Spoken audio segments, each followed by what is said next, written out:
तो आज की क्लास का हमारा सबसे पहला प्रश्न है, यहाँ बोला गया है दो मित्र P और Q, दो मित्र हैं P और Q एक साथ एक ही वृत्ताकार ट्रैक पर एक ही बिंदु से, देखिए एक ही बिंदु से दौड़ना शुरू करते हैं।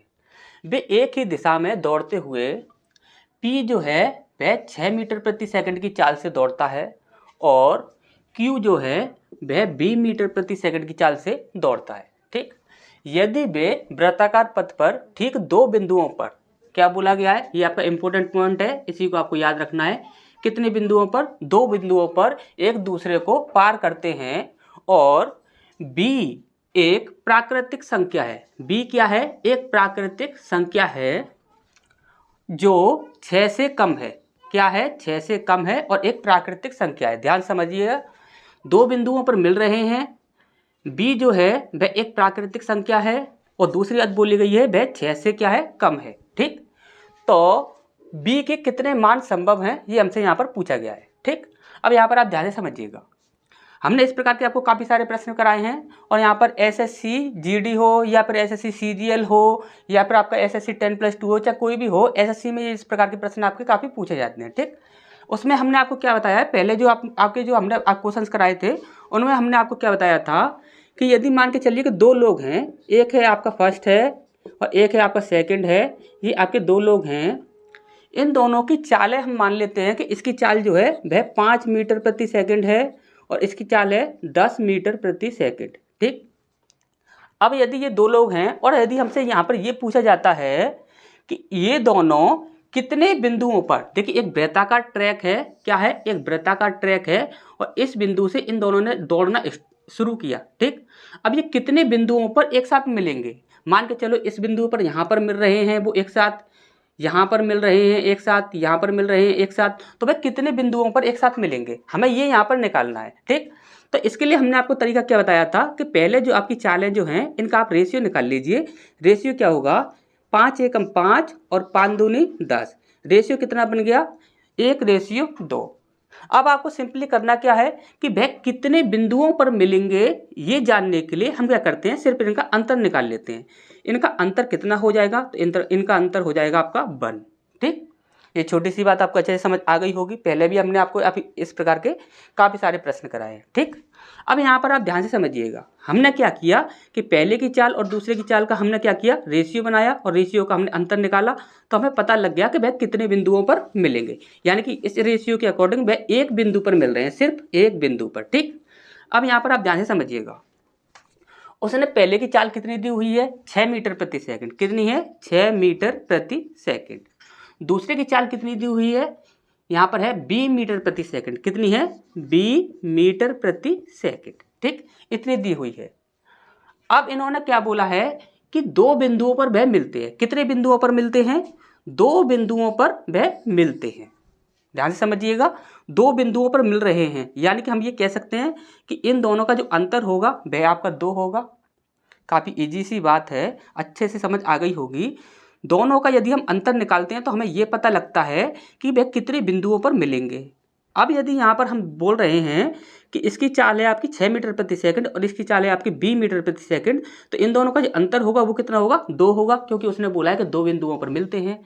लेकिन यहाँ पर सबसे बड़ी प्रॉब्लम क्या है कि ये जो आपका b है ये हमें नहीं पता, तो हम इजीली इसे निकाल सकते हैं। कैसे निकाल सकते हैं? तो सबसे पहले हमें दो बातें याद रखनी है कि b जो है वह एक प्राकृतिक संख्या है, तो प्राकृतिक संख्या है, और दूसरी बात बोली है कि ये 6 से क्या है? कम है। तो प्राकृतिक संख्या है तो वह हो सकती है 1 हो सकती है, 2 हो सकती है, 3 हो सकती है, 4 हो सकती है और 5 हो सकती है। ठीक, 6 से कम हो गया और यहाँ पे ये सभी क्या है? प्राकृतिक संख्या है। ठीक, अच्छे से समझ आ गया होगा। अब यहाँ पर आप ध्यान से समझिए, हमें निकालना है कि b के कितने मान संभव है। हमें अच्छे से पता है कि यदि हम इन दोनों का अंतर निकालें तो हमारा आंसर कितना आएगा? 2 आएगा। तो यहाँ पर इन दोनों का जो हम अंतर निकालें तो उसका आंसर आपका कितना आना चाहिए? 2 आना चाहिए। तो आप ऑप्शंस पर आ जाइए। ऑप्शंस में क्या है? तो देखिए, एक है आपका फर्स्ट, ठीक, और एक है आपका सेकंड। ठीक, एक है फर्स्ट, एक है सेकंड। फर्स्ट की चाल कितनी है आपकी? 6। पहले ही ऑप्शन को देख लेते हैं, तो पहले ऑप्शन में क्या है? 2। यहाँ पर हम 2 रख कर देखते हैं। अब इनका हम क्या करते हैं? रेशियो निकालते हैं। 2 एकम 2, 2 तिया 6। इनका जो अंतर है वो कितना आ रहा है? 2 आ रहा है, यानी कि ये हमारा ऑप्शन जो होगा वो सही हो जाएगा। ठीक, 2 मान संभव है। और ऑप्शंस को चेक करते हैं। यहाँ पर हम बी को यहाँ से हटा देते हैं, ये 2 को, ठीक। अब हमने यहाँ पर क्या किया, 1 रखकर देखा। यदि हमने 1 रखकर देखा तो यहाँ पर कितना है आपका 6, यहाँ पर कितना है 1, अंतर कितना आ रहा है आपका 5 आ रहा है, अंतर 5 हो गया, यानी कि ये ऑप्शन जो है वह गलत है, ठीक। इसके बाद 4 को रखकर देखते हैं। 4 को हमने रखा तो यहाँ पर कितना आता है, देखिए 2 दूनी 4 और 2 तिया 6, यानी कि इन दोनों का जो अंतर आ रहा है वो कितना आ रहा है, तो वो अंतर आ रहा है 1, यानी कि 4 जो ऑप्शन है वो आपका बिल्कुल गलत हो जाएगा, ठीक। अब यदि यहाँ पर ये इसको रखकर देखते हैं 3 को, तो 3 रखने से क्या होता है, तो 3 को देख लेते हैं। यहाँ पर हमने 3 रखा तो 3 एकम 3 और 3 दूनी 6, ठीक। रेशियो हमने बना लिया। अब इनका जो अंतर है वो कितना आ रहा है, तो इनका अंतर आपका 1 हो जाएगा, यानी कि ये ऑप्शन भी यहाँ पर कैंसिल हो जाएगा, ठीक। अब यहाँ पर आपके 2 प्रकार के प्रश्न पूछे जा सकते हैं। पहला तो आपसे ये पूछा गया है कि बी के कितने मान संभव हैं, या फिर आपसे ये बोला जा सकता है कि वह ये इस वृत्ताकार ट्रैक पर कितने बिंदुओं पर मिलेंगे, ठीक। तो कितने बिंदुओं पर मिलेंगे, तो आप बता सकते हो, दोनों का आपको अंतर निकालना है, तो वो आपको कितने बिंदुओं पर मिलेंगे वो हो जाएगा, ठीक। अब यहाँ पर बी के कितने मान संभव हैं, तो बी के कितने मान संभव हैं, तो 2 मान संभव हैं, क्योंकि 2 बिंदुओं पर ही वे मिलेंगे। अब यहाँ पर यह भी पूछा जा सकता है आपका कि बी का मान कितना है, बी का मान कितना है। तो यदि बी का मान पूछा जाएगा तो हमारा सही क्या था, यहाँ पर 2 सही था। 2 रखने पर हमारा बिल्कुल सही आंसर आ रहा था, 2 एकम 2, 2 तिया 6, यानी कि अंतर कितना आ रहा है, 2 आ रहा है, यानी कि 2 इसका सही आंसर हो जाता। यदि ये पूछा जाता कि बी का मान क्या है, बी का मान पूछा जाता तो यहाँ पर 2 सही हो जाता, ठीक। और यदि ये पूछा जाता कि बी के कितने मान संभव हैं, तो यहाँ पर क्या हो जाता, 2 आंसर हो जाता, ठीक। तो अच्छे से ये सारी चीज़ें समझ आ गई होंगी। तो नेक्स्ट क्वेश्चन की ओर बढ़ते हैं। इसके बाद नेक्स्ट प्रश्न है हमारे यहाँ बोला गया है निम्नलिखित में से कौन सा कथन गलत है, ठीक। हमें गलत कथन की पहचान करनी है, ठीक। अब यहाँ पर आप ध्यान से समझिएगा। सबसे पहला उसने बोला है यदि किसी जीवा को वृत्त के बाहर दोनों सिरों पर फैलाया जाता है तो इसे छेदक कहा जाता है, ठीक। अब आपको अच्छे से पता है कि छेदक रेखा क्या होती है। यदि हमने ये वृत्त बनाया और इस वृत्त की देखिए ये यहाँ पर हमने क्या किया कि एक जीवा खींची और इस जीवा को हमने इधर से आगे बढ़ा दिया और इसे इधर से आगे बढ़ा दिया। यदि हमने दोनों ओर से आगे बढ़ा दिया तो ये क्या कहलाएगी, आपकी छेदक रेखा कहलाएगी, ठीक। और ये बात बिल्कुल सही है। तो इस ऑप्शन को यहाँ पर गलत कर देते हैं, क्योंकि यहाँ पर हमें गलत की पहचान करनी है, ठीक। स्पर्श रेखा संपर्क बिंदु पर वृत्त की त्रिज्या के लंबवत होती है। इसने बोला है यदि हमने यहाँ पर एक वृत्त खींचा और इस वृत्त पर यदि हमने यहाँ पर ये एक स्पर्श रेखा डाल दी, अब इसकी यहाँ पर ये जो आपका केंद्र बिंदु है, केंद्र बिंदु से यहाँ पर जब हमने एक रेखा खींची तो वह इस स्पर्श रेखा पर क्या होगी, लंबवत होगी। और ये बात बिल्कुल सही है, ये क्या होती है, लंबवत होती है, 90 डिग्री का एंगल दोनों साइड बनाती है, ठीक। तो ये बात भी बिल्कुल सही है, तो इसे भी यहाँ पर कैंसिल कर देते हैं। इसका नेक्स्ट बोला गया है एक रेखा जो वृत्त के 2 अलग अलग बिंदुओं को काटती है स्पर्श रेखा कहलाती है, ठीक। तो देखिए ये स्पर्श रेखा नहीं कहलाएगी। क्यों नहीं कहलाएगी, तो यहाँ पर आप ध्यान से समझिए। यहाँ पर यदि हमने एक वृत्त बनाया, उसने बोला है 2 अलग अलग बिंदुओं को, कहीं पर भी आप 2 अलग अलग बिंदु ले लीजिए, जैसे कि हमने यहाँ पर ले लिया, एक यहाँ पर ले लिया, ठीक। अब इन दोनों बिंदुओं को यदि कोई भी रेखा है जो कि मिलाएगी, इन दोनों बिंदुओं को जब कोई भी रेखा यदि मिलाएगी तो आप कहीं से भी 2 बिंदुओं को मिला दीजिए एक वृत्त के अंदर, तो वह हमेशा क्या कहलाती है, जीवा कहलाती है। क्या कहलाती है, जीवा कहलाती है। और वह कभी भी आपकी स्पर्श रेखा नहीं कहलाएगी, ठीक। स्पर्श रेखा क्या होती है, यहाँ पर देखिए आपका आंसर जो होगा वो तो आपका यही सही हो जाएगा। नेक्स्ट ऑप्शन को देखते हैं। स्पर्श रेखा वृत्त के केवल एक बिंदु को स्पर्श करने वाली रेखा होती है, ठीक। अब यहाँ पर आप देखिए यदि हमने यहाँ पर एक वृत्त बनाया और इस पर कहीं से भी आप एक स्पर्श रेखा डाल दीजिए, हमने एक स्पर्श रेखा यहाँ से डाल दी, तो हमेशा ही स्पर्श रेखा जो होती है सिर्फ एक बिंदु पर ही मिलती है। हमेशा ही क्या करेगी कि सिर्फ एक ही बिंदु पर मिलेगी। और ये बात बिल्कुल सही है, ठीक। स्पर्श रेखा के बारे में आप अच्छे से जानते होंगे, ठीक। तो हमारा सही आंसर क्या हो जाएगा, सी हो जाएगा, ठीक। तो नेक्स्ट क्वेश्चन की ओर बढ़ते हैं। इसके बाद नेक्स्ट प्रश्न हमारे यहाँ बोला गया है 15%, 20% और 25% की 3 क्रमिक छूटें प्रदान की जाती हैं। प्रतिशत में निबल छूट क्या होगी, ये हमसे यहाँ पर पूछा गया है, ठीक। तो काफ़ी इजीली आप कर सकते हो, कुछ है भी नहीं इस प्रश्न में। आपको इसमें करना क्या है, जैसे कि यहाँ पर हम सबसे पहले बात करें कि एक है आपका MRP, और MRP पर जब कभी भी कोई छूट दी जाती है तो आपको क्या मिलता है, SP मिलता है, ठीक। अब यहाँ पर देखिए 15% की बात करें तो कितना होता है, देखिए 5 तिया 15 और 5 दूनी 10, 0, यानी कि 3/20 होता है। तो यहाँ पर यदि आपका 20 जो है वह आपका MRP है, 20 जो है वह आपका MRP है, तो छूट देने के बाद SP कितना हो जाएगा, 3 कम कर दोगे कितना हो जाएगा, 17, ठीक। अब यदि हम दूसरे की बात करें, कितना है आपका 20%। 20% का मतलब कितना होता है 20 पंजे 100 यानी कि 1/5। तो यदि आपका MRP 5 है, यदि आपका MRP 5 है तो 1 की छूट दी जाएगी तो कितना हो जाएगा आपका 4 हो जाएगा। कितना हो जाएगा 4 हो जाएगा। अब इसका नेक्स्ट देखते हैं, कितना है आपका 25%। 25% का मतलब कितना होता है 1/4। ठीक, तो 4 यदि आपका MRP है, 4 यदि आपका MRP है तो 1 की छूट देने के बाद कितना हो जाएगा आपका SP, 1 की छूट देने के बाद हो जाएगा आपका 3। ठीक, अच्छे से समझ आ गया होगा। ठीक, इसके बाद नेक्स्ट हम बात करते हैं तो देखिए 4 से ये 4 आपका कैंसिल हो जाएगा। 17 3 आपका 51 होता है, कितना होता है 51 होता है, और 20 पंजे आपका 100 होता है। ठीक, 20 पंजे कितना होता है 100 होता है। अब MRP इतना है, SP आपका इतना है। अब इसका मतलब कि छूट कितनी हो गई, तो छूट हो गई आपकी यहाँ पर 49 हो गई। कितने की हो गई 49 की छूट हो गई। और छूट प्रतिशत हमें निकालना है तो हमें क्या करना होगा 49/100 और 100 से इंटू करना होगा। ठीक, और 100 से 100 कट जाएगा तो यहाँ पर कितना हो जाएगा 49%। कितना हो जाएगा 49%। तो देखिए यहाँ पर कहाँ पर है, तो देखिए ए ऑप्शन है 49%। ठीक, तो नेक्स्ट क्वेश्चन की ओर बढ़ते हैं। इसका नेक्स्ट प्रश्न हमारे यहाँ बोला गया है, यदि sec square theta plus tan square theta is equal to 25/18 है तो सेक की पावर 4 थीटा माइनस टेन की पावर 4 थीटा का मान क्या होगा, ये हमसे यहाँ पर पूछा गया है। ठीक, अब इस प्रश्न को आपको वैसे सॉल्व करने की आवश्यकता नहीं है, लेकिन यदि किसी को यदि ये समझ ना आ रहा हो तो उसे हम बता देते हैं। बहुत ही ज़्यादा ईजी प्रश्न है। इसमें आपको देखिए करना क्या है, यहाँ पर हमसे पूछा गया है सेक की पावर 4 थीटा माइनस टेन की power 4 theta is equal to question mark. ठीक, ये हमसे यहाँ पर पूछा गया है। यदि हम इसकी बात करें तो क्या हम इसे इस प्रकार से लिख सकते हैं, किस प्रकार से, कि इस प्रकार से लिख सकते हैं sec square theta minus tan square theta, और इसका हम क्या करते हैं स्क्वायर करते हैं। क्या करते हैं हम स्क्वायर करते हैं। यहाँ पर आपकी पावर 4 है, यहाँ पर आपकी पावर 4 है, तो यदि 2 की पावर 2 इंटू 2 करेंगे तो कितना हो जाएगा 4 हो जाएगा। 2 इंटू 2 करेंगे तो कितना हो जाएगा 4 हो जाएगा। ठीक, इतनी सी बात आप सभी को अच्छे से पता होगी। ठीक, अब आपको एक बात और पता होगी, यदि हम बोलें ए स्क्वायर माइनस बी स्क्वायर, यदि हम ये पूछें इसका फॉर्मूला क्या होता है, तो आप बोलोगे एक ब्रैकेट में a प्लस बी और दूसरे ब्रैकेट में होता है a माइनस बी। एक ब्रैकेट में a प्लस बी होता है, दूसरे ब्रैकेट में a माइनस बी होता है। तो हमने बोला इसको हम इसी प्रकार से रख सकते हैं। तो कैसे रख सकते हैं, तो हम रख सकते हैं sec square theta plus tan square theta, एक ब्रैकेट में प्लस बार और एक ब्रैकेट में sec square theta minus tan square theta, एक ब्रैकेट में ये हो गया। ठीक, एक ब्रैकेट में प्लस में रख दिया, एक ब्रैकेट में हमने माइनस में रख दिया। अब यहाँ पर आप ध्यान से समझिए, sec square theta plus tan square theta की वैल्यू कितनी दी हुई है 25/18। तो यहाँ पर हम रख सकते हैं 25/18। कितना रख सकते हैं 25/18।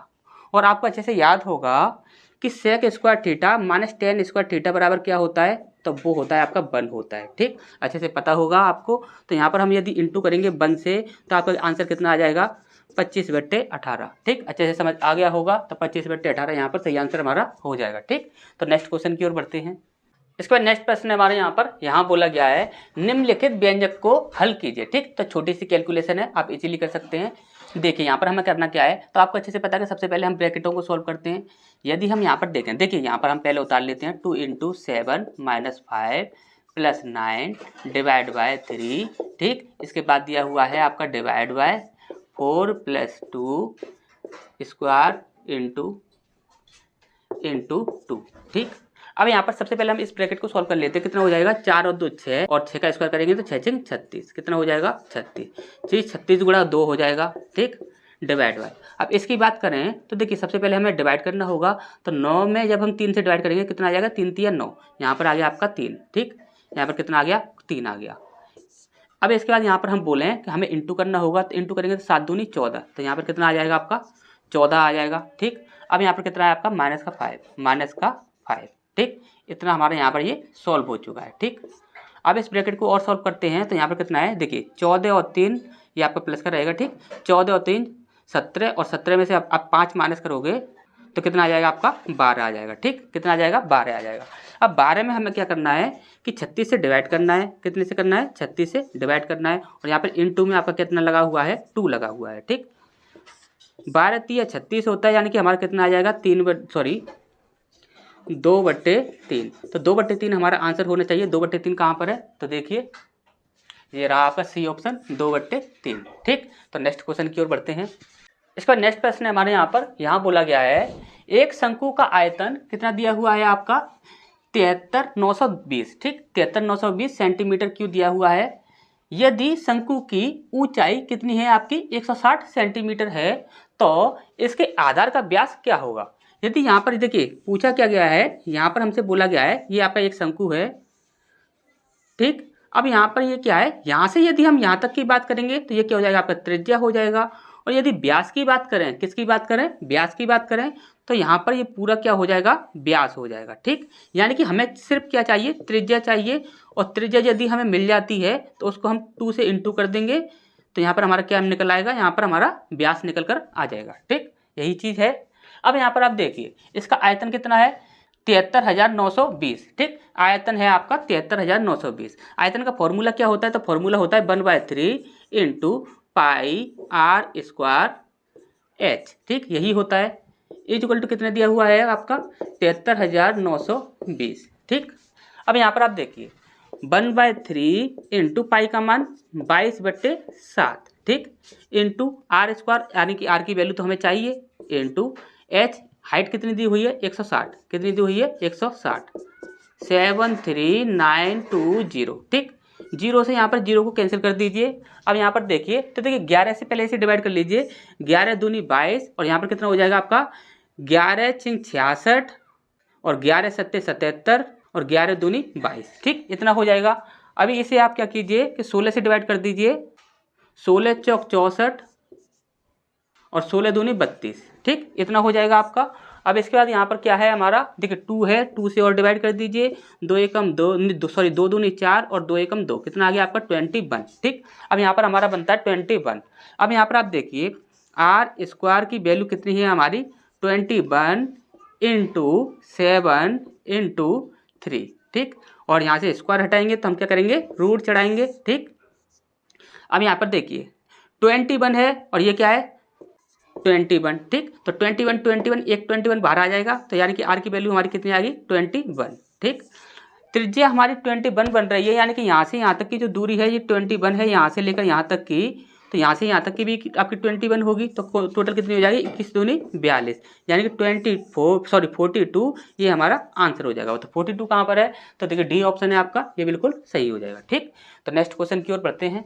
इसका नेक्स्ट प्रश्न है हमारे यहाँ पर, यहाँ बोला गया है यदि 72 रुपए की राशि पर 3 वर्ष में प्राप्त मिश्रधन कितना हो रहा है आपका 104.4 रुपए हो रहा है। ठीक, अब उसने बोला है तो 120 रुपए पर समान प्रतिशत वार्षिक दर से 5 वर्ष में, कितने वर्ष में 5 वर्ष में प्राप्त मिश्रधन कितना होगा। ठीक, ये हमसे यहाँ पर पूछा गया है। ठीक, तो आप इजीली कर सकते हो। आपको क्या करना होगा, पहले आपको दर निकालनी होगी और वही दर आपको क्या करनी होगी, वो सेकंड वाले पार्ट में रखनी होगी और आपका आंसर जो होगा वो निकल आएगा। ठीक, अब यहाँ पर देखिए करना क्या है, तो देखिए सबसे पहले हम बात करें कि मूलधन कितना है, स्टार्टिंग वाला मूलधन कितना है, तो वो है आपका 72 रुपये। ठीक, इसके बाद समय कितना है 3 वर्ष। ठीक, और यहाँ पर मिश्रधन जो बन रहा है वो कितना बन रहा है 104.4 रुपये। ठीक, अब यहाँ पर यदि हम ब्याज की बात करें, देखिए सिंपल इंटरेस्ट का सिंपल ही आपका फॉर्मूला होता है SI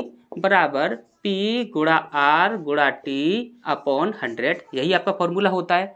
अब यहाँ पर हम फर्स्ट की बात करते हैं, किसकी बात करते हैं, फर्स्ट की बात कर रहे हैं। ठीक, फर्स्ट में आपका क्या है, देखिए SI इज इक्वल टू मूलधन कितना है 72 रुपये। ठीक, टाइम कितना है 3 और दर हमें यहाँ पर निकालनी है। ठीक, यहाँ पर अपॉन 100 हो जाएगा। अब साधारण ब्याज की बात करें तो ब्याज कितनी हो जाएगी, तो आपको अच्छे से पता है कि मूलधन जो होगा वह आप मिश्रधन में से माइनस कर दीजिए, आपको क्या मिल जाएगी, ब्याज मिल जाएगी। 72 यदि 100 में से हम 72 माइनस करते हैं 28 होता है और 28 और 4 आपका 30 32। ठीक, तो कितना हो जाएगा आपका 32.4 हो जाएगा, कितना हो जाएगा 32.4। तो 32.4 को हम लिख लेते हैं 324/10। ठीक, इतना हम लिख देते हैं। एक जीरो से यहाँ पर एक जीरो कैंसिल कर देते हैं। अब यहाँ पर आप देखोगे 3 से काट दीजिए, 3 एकम 3, 3 अट्ठे 24, 3 अट्ठे 24। इसके बाद 4 से काट दीजिए, 4 एकम 4, 3 बचा 8 चौक 32 होता है, तो ये कितना आ गया आपका 18 आ गया। ठीक, 4 से इसे काट दीजिए, कितना हो जाएगा आपका 4 दूनी 8, 4 सत्ते 28। ठीक, इतना हो जाएगा। 3 से काट दीजिए, 3 छेक 18 और 9 से काट दीजिए, 9 दूनी 18, 9 दूनी 18, यहाँ पर 2 हो जाएगा। ठीक, 9 दूनी 18 और 9 तिया 27। ठीक, आपका इतना यहाँ पर बन जाएगा। अब यहाँ पर आपको करना क्या है, 2 से आप इसे काट दीजिए, 2 पंजे 10। आर की वैल्यू आपकी कितनी आ गई, 5 तिया 15, 15% आपकी दर निकल कर आ गई। ठीक, 15% ये आपकी दर निकल कर आ गई है। अब सेकंड पार्ट की बात करते हैं, तो सेकंड पार्ट में आपका क्या है, सेकंड पार्ट में साधारण ब्याज हमें निकालना है। सबसे पहले हमें क्या करना होगा, साधारण ब्याज निकालना होगा। साधारण ब्याज, अब यहाँ पर देखिए मूलधन कितना है, तो उसने बोला है कि 120 रुपये पर, 120 रुपये पर, और उसने दर बोला है समान दर। 15% यहाँ पर निकली थी और 15% ही हमें यहाँ पर रखनी होगी, तो यहाँ पर 15% रखेंगे। और यहाँ पर समय कितना दिया हुआ है उसने, 5 वर्ष समय रखेंगे हम यहाँ पर, 5 वर्ष बटे 100। ठीक, इतना हो जाएगा। 1 जीरो से यहाँ पर 1 जीरो कैंसिल कर देंगे, 5 दूनी 10 हो जाएगा और 2 छिंग 12 हो जाएगा, 5 90 हो जाएगा। यानी कि ऐसा ही कितना आ गया हमारा, 90 आ गया। 90 ऐसा ही कितना आ गया, यानी साधारण ब्याज कितना आ गया हमारा, 90। उसने पूछा था अमाउंट, तो अमाउंट की जगह हम क्या करेंगे, 120 में हम 90 ऐड कर देंगे, तो हमारा अमाउंट कितना हो जाएगा, अमाउंट हो जाएगा 210। कितना हो जाएगा, 210 रुपये। ठीक, तो 210 कहाँ पर है, तो यहाँ पर सी ऑप्शन जो होगा वो बिल्कुल सही हो जाएगा। ठीक।